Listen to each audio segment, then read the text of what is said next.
علیکم ورحمۃ اللہ وبرکاتہ۔ الحمد للہ وکفی والصلاة والسلام علی سید الرسل وخاتم الانبیاء وعلى آلہ واصحابہ الاتقیاء، اما بعد فاعوذ باللہ من الشیطان الرجیم، بسم اللہ الرحمن الرحیم۔ اقرأ باسم ربك الذي خلق، خلق الإنسان من علق، اقرأ وربك الأكرم الذي علم بالقلم، علم الإنسان ما لم يعلم، صدق اللہ مولانا العظیم۔ بزرگان محترم اور برادران عزیز، سیرت طیبہ کا سلسلہ چل رہا ہے اور الحمدللہ آپ کے سامنے اس حوالے سے 7 ہماری نشستیں ہوئی ہیں۔ آج ہماری 8ویں نشست ہے، اور قرآن کریم کی جو آیات مبارکہ میں نے تلاوت کی ہے، اس سے آپ سمجھ گئے ہوں گے کہ یہ قرآن مجید کی وہ آیات ہے جو آپ صلی اللہ علیہ وسلم پر اللہ کی طرف سے سب سے پہلی وحی نازل ہوئی۔ جب آپ صلی اللہ علیہ وسلم کی عمر مبارک 40 سال ہوئی، آپ غار حرا میں تھے اور حضرت جبرائیل علیہ السلام تشریف لائے اور یہ وحی نازل ہوئی۔ یہ واقعات تو ہم سب جانتے ہیں، لیکن اس سے پہلے کچھ مرحلے ہیں آپ صلی اللہ علیہ وسلم کی سیرت طیبہ میں، آپ کی حیات طیبہ میں، اس کا جاننا بھی ضروری ہے ہر مسلمان کے لیے۔ یہ تو ہم جانتے ہیں کہ آپ صلی اللہ علیہ وسلم پر پہلی وحی غار حرا میں نازل ہوئی، لیکن سوال یہ ہے کہ غار حرا تو مکے سے 2-2.5 میل کے فاصلے پر ہے، اور آپ صلی اللہ علیہ وسلم وہاں جایا کرتے تھے، غار حرا میں بیٹھتے تھے۔ اس کی کیا وجہ تھی، اور اس وحی سے پہلے کے کیا مراحل ہیں؟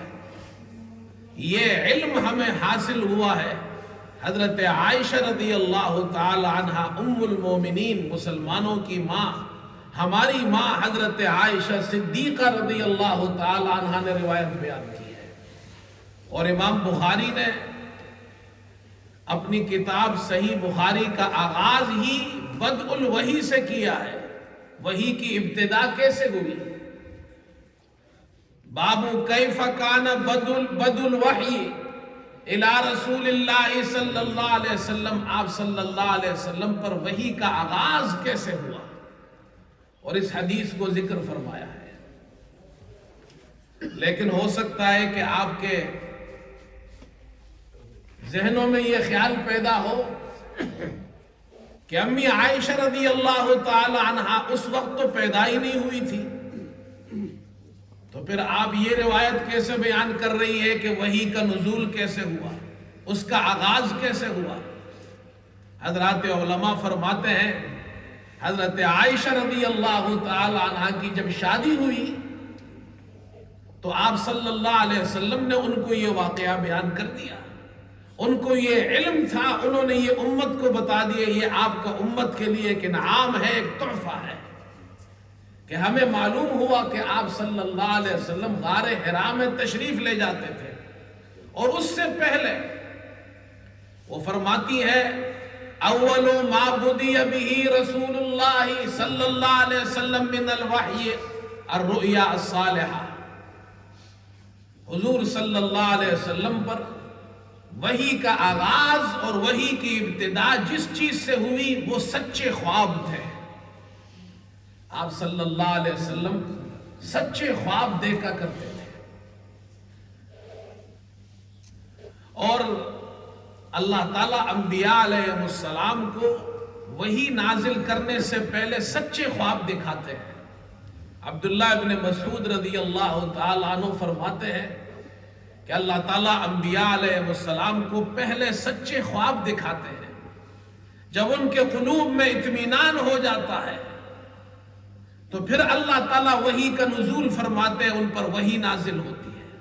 تو گویا وحی کا آغاز اور وحی کی ابتدا سچے خوابوں کے ذریعے اللہ تعالیٰ فرماتے ہیں.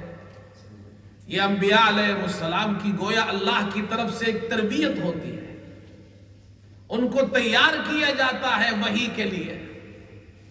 سچے خواب آپ صلی اللہ علیہ وسلم دیکھا کرتے تھے. حضرت یوسف علیہ السلام کا واقعہ قرآن میں اللہ نے ذکر فرمایا ہے. سورہ یوسف میں انہوں نے بھی خواب دیکھا تھا، سچا خواب. اور ایک بات یاد رکھیے، انبیاء علیہ السلام کے خواب سچے ہوتے ہیں. عام مسلمانوں کے جو خواب ہوتے ہیں وہ 3 قسم کے ہوتے ہیں. ایک وہ خواب ہوتا ہے جو سچا خواب ہوتا ہے، اللہ کی طرف سے ہوتا ہے. ایک وہ خواب ہوتا ہے جو شیطان کی طرف سے ہوتا ہے، اور ایک وہ خواب ہوتا ہے جو خیالات ہوتے ہیں. لیکن انبیاء علیہ السلام کے خواب سچے ہوتے ہیں. حضرت عائشہ رضی اللہ تعالی عنہ فرماتی ہے آپ سچے خواب دیکھتے تھے.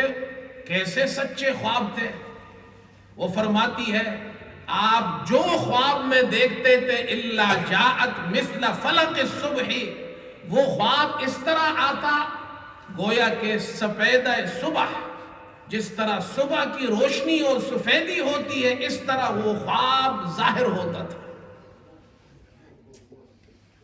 اور اس میں اس بات کی طرف بھی اشارہ تھا کہ اب روشنی آنے والی ہے، اب نور آنے والا ہے، اب علم کا زمانہ آنے والا ہے، جاہلیت کا دور ختم ہونے والا ہے، اندھیریاں ختم ہونے والی ہیں.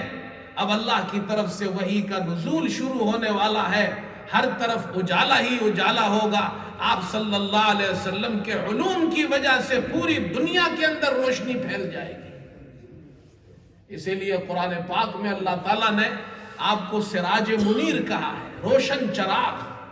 یا ایھا النبی انا ارسلناک شاہدا ومبشرا ونذیرا وداعیا الی اللہ باذنہ وسراجا منیرا. اللہ نے آپ کو روشن چراغ بنایا ہے. سورج کو بھی اللہ نے سراج کہا ہے قرآن میں، وَجَعَلْنَا سِرَاجًا وَحَاجًا، لیکن سورج کو وحاج کہا ہے. وہ بھی چراغ ہے لیکن وہ سراج وحاج ہے. اور آپ صلی اللہ علیہ وسلم سراج منیر ہے. سراجم منیرا، سراجن وحاجا، دونوں میں فرق کیا ہے؟ وحاج یہ وحج سے ہے. وحج کہتے ہیں حر الشمس، شمس کی، سورج کی گرمی اور تپش کو. اللہ تعالیٰ یہ فرق قرآن میں ذکر کر رہا ہے. یہ سمجھنا چاہیے سورج سے بھی روشنی ملتی ہے، سورج سے بھی نور پھیلتا ہے، لیکن سورج کی روشنی وحج ہے. جتنا قریب جاؤ گے سورج کے، یا سورج جتنا تمہارے قریب ہوتا جائے گا گرمی بڑھتی جائے گی، تمہیں تکلیف ہوتی جائے گی. لیکن حضور صلی اللہ علیہ وسلم کی روشنی اور آپ کو سراج منیر کہا ہے، آپ نور ہے. جتنا آپ کے قریب ہوتے جائیں گے اتنا راحت ملتا جائے گا، راحت بڑھتی جائے گی. یہ فرق ہے دونوں میں. فرمایا کہ قدم قدم پہ برکتیں، نفس نفس پہ رحمتیں. قدم قدم پہ برکتیں، نفس نفس پہ رحمتیں. جہاں جہاں سے وہ شفیع آسیہ گزر گیا، اور جہاں نظر نہیں پڑی وہی ہے رات آج تک. وہی وہی سحر ہوئی جہاں جہاں گزر گیا. آپ صلی اللہ علیہ وسلم جہاں جہاں آپ گئے، آپ کے علوم گئے، وہاں دنیا کے اندر روشنی پھیل گئی، نور پھیل گیا. یہ رویا صالحہ، سچے خواب. آپ صلی اللہ علیہ وسلم نے ایک حدیث میں ارشاد فرمایا، الرؤیا الصالحہ جزء من 46 جزءا من النبوہ. سچے خواب نبوت کا 46واں حصہ ہے.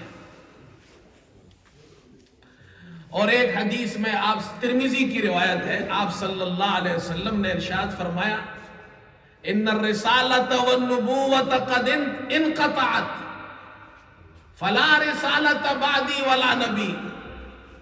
نبوت اور رسالت منقطع ہو گئی، آپ اللہ کے آخری پیغمبر ہیں، اب نبوت اور رسالت کا سلسلہ ختم ہو گیا، میرے بعد کوئی رسول اور نبی نہیں. اور اسی حدیث میں آپ صلی اللہ علیہ وسلم نے فرمایا لیکن مبشرات باقی ہیں. صحابہ نے پوچھا مبشرات کیا ہے؟ فرمایا مسلمان کا خواب ہے، سچا خواب ہے، جزء من اجزاء النبوہ، یہ نبوت کا ایک جز ہے. سچے خواب نبوت کا جز آپ نے فرمایا ہے. لیکن یہاں ایک بات سمجھ لیجئے، منکرین ختم نبوت، وہ لوگ جو عقیدہ ختم نبوت کا انکار کرتے ہیں اور وہ یہ کہتے ہیں نعوذ باللہ آپ صلی اللہ علیہ وسلم پر نبوت ختم نہیں ہوئی، آپ کے بعد بھی نبی ہے، نبوت کا سلسلہ جاری ہے. وہ اس حدیث سے استدلال کرتے ہیں، لوگوں کو دھوکہ دیتے ہیں، کہتے ہیں کہ دیکھیے حضور صلی اللہ علیہ وسلم نے فرمایا سچے خواب نبوت کا جز ہے، تو سچے خواب تو آپ کے بعد بھی ہے، اس کا مطلب یہ ہوا کہ نبوت آپ کے بعد بھی نعوذ باللہ باقی ہے اور جاری ہے. تو یاد رکھیے، چند باتیں میں عرض کرتا ہوں، کہیں آپ اس دھوکے میں نہ آ جائیں. اس حدیث کا مطلب کیا ہے کہ نبوت رؤیا صالحہ، سچے خواب نبوت کا جز ہے، اس کو سمجھ لیجئے. پہلی بات یہ ہے، بخاری کی روایت میں آپ صلی اللہ علیہ وسلم نے فرمایا نبوت، سچے خواب نبوت کا 46واں حصہ ہے. اس کا مطلب محدثین یہ فرماتے ہیں کہ آپ صلی اللہ علیہ وسلم کی پہلی وحی سے پہلے، آغاز نبوت سے پہلے آپ سچے خواب دیکھتے تھے، اور یہ تقریباً 6 ماہ تک آپ نے سچے خواب دیکھے. پھر دور نبوت کا آغاز ہوا، اور دور نبوت یہ 23 سال ہے، 23 ایئرز، 13 سال مکے میں، 10 سال مدینے میں. اور 23 ایئرز کو 46 حصوں میں تقسیم کرے تو 46واں حصہ اس کا 6 مہینے بنتا ہے. یہ 6 مہینے سچے خواب نبوت کا جز ہے، یہ مطلب ہے حدیث کا. دوسری بات یہ سمجھ لیجئے، ترمذی میں روایت ہے، آپ صلی اللہ علیہ وسلم نے فرمایا نبوت اور رسالت منقطع ہو گئی. یہ پوری بات یہ ہے جو آپ صلی اللہ علیہ وسلم نے بیان کی ہے. وہ ایک ٹکڑا لے کر غلط معنی بیان کرتے ہیں کہ سچے خواب نبوت کا جز ہے، وہ آپ نے بعد میں فرمایا. پہلے یہ فرمایا نبوت اور رسالت منقطع ہو گئی، میرے بعد کوئی نبی رسول نہیں. پھر آپ نے فرمایا مبشرات یعنی سچے خواب یہ باقی ہے، نبوت کا جز ہے. اس کے باقی رہنے سے یہ لازم نہیں آتا کہ ختم نبوت ختم ہو گیا، یعنی اس کا عقیدہ وہ غلط ہے نعوذ باللہ، اور آپ پر نبوت ختم نہیں ہوئی. وہ تو آپ خود فرما رہے ہیں نبوت اور رسالت ختم ہو گئی. تیسری بات یہ سمجھ لیجئے کہ آپ صلی اللہ علیہ وسلم نے فرمایا کہ سچے خواب نبوت کا جز ہے، تو جز سے یہ کہا لازم آتا ہے کہ نبوت بھی باقی ہے.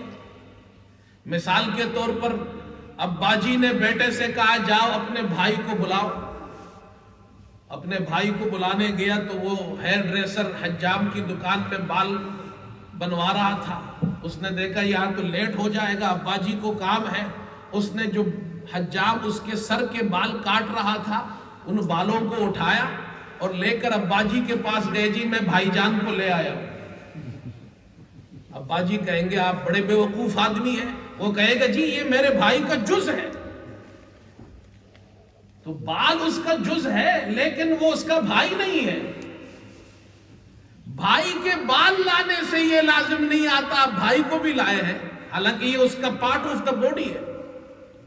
درخت کا ایک پتا کوئی توڑ کر یہ نہیں کہتا یہ درخت ہے، حالانکہ یہ اس کا جز ہے. پہاڑ سے ایک پتھر لا کر کوئی نہیں کہتا میں پہاڑ لے کر آیا ہوں، حالانکہ یہ اس کا جز ہے. اسی طرح سچے خواب کو آپ نے فرمایا کہ یہ نبوت کا جز ہے، لیکن اس سے یہ لازم نہیں آتا کہ سچے خواب نبوت ہے. بات سمجھ میں آئی؟ اور ایک چوتھی بات یہ بھی سمجھ لیجئے، اگر کوئی یہ کہتا ہے کہ مرزا غلام احمد قادیانی کی نبوت نعوذ باللہ اس حدیث سے استدلال کر کے ثابت کرے کہ سچے خواب نبوت کا جز ہے، تو پھر تو سچے خواب تو دنیا کے اندر 1400 سال سے زیادہ عرصہ گزرا، لاکھوں لوگوں نے دیکھے ہوں گے، آج بھی دیکھتے ہیں. تو پھر تو آپ کے قاعدے کے مطابق جو بھی مسلمان سچا خواب دیکھے وہ نبی ہو سکتا ہے. تو یہ بات سمجھ گئے بھائی؟ سچے خواب کو آپ صلی اللہ علیہ وسلم نے فرمایا یہ نبوت کا جز ہے، لیکن اس سے یہ لازم نہیں آتا کہ وہ نبی بھی ہو جائے گا. تو آپ صلی اللہ علیہ وسلم سچے خواب دیکھتے تھے. پھر آگے حضرت عائشہ رضی اللہ تعالی عنہ اسی حدیث میں ارشاد فرماتی ہیں ایک عرصے تک آپ سچے خواب دیکھتے تھے. ثم حبب الیہ الخلاء فکان یخلو بغار حرا. پھر خلوت گزینی اور خلوت نشینی کی محبت آپ کے اندر ڈال دی گئی. اللہ نے آپ کے دل میں خلوت نشینی کی محبت ڈال دی اور آپ غار حرا میں جا کر خلوت میں اللہ کی عبادت کیا کرتے تھے. اب یہ غار حرا یہ مکہ سے بیت اللہ سے 2.5 میل کے فاصلے پر ہے. جبل نور کہتے ہیں اسے.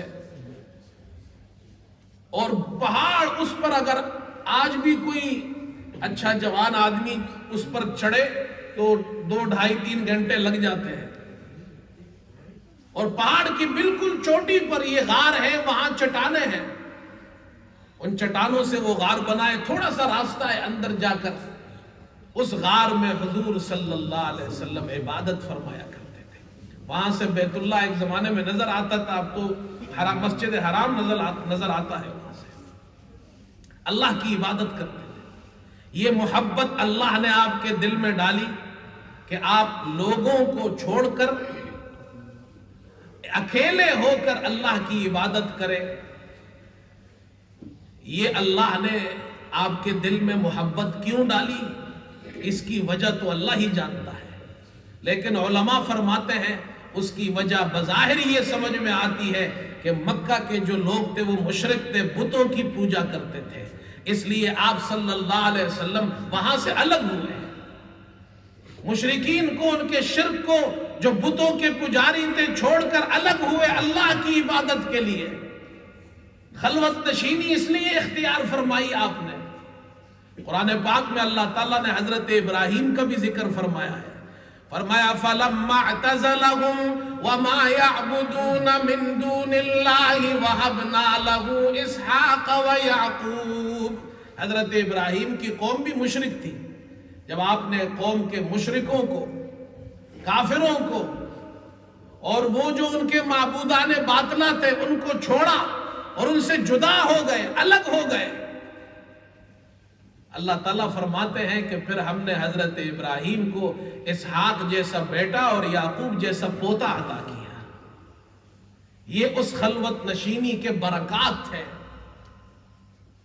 گویا یوں سمجھیے آپ صلی اللہ علیہ وسلم وہاں جا کر اعتکاف فرمایا کرتے تھے، جیسے مسلمان رمضان میں اعتکاف کرتے ہیں. اس اعتکاف کے بڑے فوائد اور برکات ہیں. یہ محبت اللہ تعالیٰ نے آپ کے دل میں ڈال دی. آپ اتنے دور جا کر پہاڑی کے اوپر اللہ کی عبادت کرتے تھے، کئی دن اور راتیں وہاں گزارتے تھے. اور پھر واپس تشریف لاتے. حضرت خدیجہ رضی اللہ تعالی عنہ آپ کی زوجہ محترمہ، آپ ان کے پاس تشریف لاتے اور وہ آپ کے لیے خورد و نوش کا انتظام کرتی، کھانے پینے کی چیزیں آپ لے جاتے اور پھر کچھ راتیں غار میں گزارتے، اللہ کی عبادت کرتے، پھر تشریف لاتے، پھر کھانے پینے کی چیزیں لے کر پھر چلے جاتے تھے. ایک زمانے تک یہ سلسلہ چلتا رہا کہ آپ وہاں پر اللہ کی عبادت کرتے رہے غار حرا میں. اس کے بعد پھر حضرت جبرائیل علیہ السلام تشریف لائے اور پہلی وحی آپ پر نازل ہوئی. ایک بات میں عرض کر دوں، غار حرا آج بھی موجود ہے، اور میں جب مکہ جاتا ہوں تو یقین جانیے جب ہم مکہ میں زیارات کے لیے جاتے ہیں، جب ان پہاڑوں کو میں دیکھتا ہوں، کبھی آپ طائف جائے تو حیران رہ جائیں گے آپ. تو یہ دیکھ کر ایک عجیب سی کیفیت ہوتی ہے کہ آج ہم نے تو حضور صلی اللہ علیہ وسلم کا زمانہ نہیں دیکھا، لیکن اللہ کا کتنا شکر ہے اور احسان ہے ہم پر، ہم ان پہاڑیوں کو دیکھتے ہیں جن پہاڑیوں نے اللہ کے رسول کا خوبصورت چہرہ دیکھا تھا. ہم اس غار کو دیکھتے ہیں. مسلمان جاتے ہیں زیارت کے لیے. پرانی بات ہے، غالباً 2003 کی، جب میں یہاں آیا تھا شروع میں، تو حج پر ہم گئے، کچھ ساتھی ہمارے ساتھ یہاں کے ساتھی بھی تھے، تو ہم زیارت کے لیے گئے. غار حرا کے پاس جب ہم پہنچے تو وہاں ایک صاحب تھے، کوئی عرب عالم دین تھے، وہ بڑا ہی سخت آدمی تھا. اب وہ لوگوں سے کہہ رہا ہے کہ جی تم اوپر غار حرا کیوں جاتے ہو، یہ تو جانا بدعت ہے. تو میں نے ان سے بات کی، میں نے کہا بھائی آپ کیوں بدعت کہتے ہیں اسے؟ ہم الحمدللہ مسلمان ہیں، اہل سنت والجماعت سے ہمارا تعلق ہے، اور ہم شرک اور بدعت کی خود مذمت کرتے ہیں. ہم اپنے مساجد میں سنت بیان کرتے ہیں، توحید بیان کرتے ہیں، بدعات کا رد کرتے ہیں، اور آپ ہمیں کہتے ہیں کہ جی تم بدعت کر رہے ہو. میں نے کہا ایک بات بتاؤ، عبداللہ ابن عمر رضی اللہ تعالی عنہ صحابی رسول ہے، اور ان کے حالات حدیث کی کتابوں میں موجود ہے. جب وہ حج کے لیے آتے اور سفر پر نکلتے، ان جگہوں پر ٹھہرتے تھے جہاں حضور صلی اللہ علیہ وسلم ٹھہرتے تھے.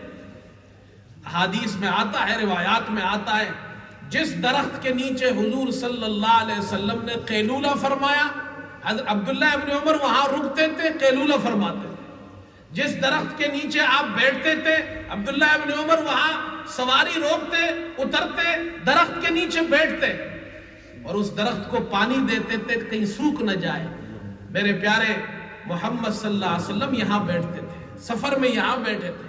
ایک مرتبہ آپ ایک جگہ سے گزرے حضرت صلی اللہ علیہ وسلم، اور وہاں سے تھوڑا سا آپ ایک طرف ہٹ گئے اس راستے سے. عبداللہ ابن عمر رضی اللہ عنہ جب وہاں پہنچے تو وہ بھی ہٹ گئے. حج کے موقع پر عرفات سے آپ جا رہے ہیں مزدلفہ کی طرف، راستے میں ایک عبداللہ ابن عمر رضی اللہ عنہ نے سواری روکی، ایک طرف گئے تو کسی نے پوچھا کہ یہ نماز کے لیے رکے ہیں؟ تو غلام نے کہا نماز کے لیے نہیں رکے، نماز تو مزدلفہ میں پڑھیں گے، اکٹھے پڑھیں گے. یہ اس لیے رکے ہیں جب حضور صلی اللہ علیہ وسلم عرفات سے نکلے تھے تو قضائے حاجت کے لیے یہاں تشریف لے گئے تھے. عبداللہ ابن عمر بھی وہی کام کر رہے ہیں، یہ ان کی محبت تھی. میں نے کہا بتاؤ، اگر عبداللہ ابن عمر درخت کے نیچے رکتے ہیں، درخت کے نیچے قیلولہ کرتے ہیں، راستے سے ہٹ جاتے ہیں، تو اگر ہم اس جگہ جاتے ہیں جہاں حضور صلی اللہ علیہ وسلم گئے تھے تو کون سی بدعت ہو گئی؟ تو کہنے لگا وہ جو عالم دین تھے وہ مجھے کہنے لگے کہ جی حضرت عمر رضی اللہ عنہ نے وہ درخت کٹوا دیا تھا جس کے نیچے حضور صلی اللہ علیہ وسلم نے صحابہ سے بیعت لی تھی، بیعت رضوان درخت کے نیچے ہوئی تھی. لَقَدْ رَضِيَ اللَّهُ عَنِ الْمُؤْمِنِينَ إِذْ يُبَايِعُونَكَ تَحْتَ الشَّجَرَةِ، شجر بیعت کہتے ہیں اسے، وہ کٹوا دیا تھا تاکہ لوگ وہاں نہ جائے. میں نے کہا بھائی آپ عجیب آدمی ہیں. حضرت عمر رضی اللہ عنہ نے جو درخت کٹوایا تھا وہ شجر بیعت نہیں تھا. وہ درخت لوگ بھول گئے تھے کہ وہ درخت ہے بھی یہ والا وہ درخت ہے یا نہیں ہے.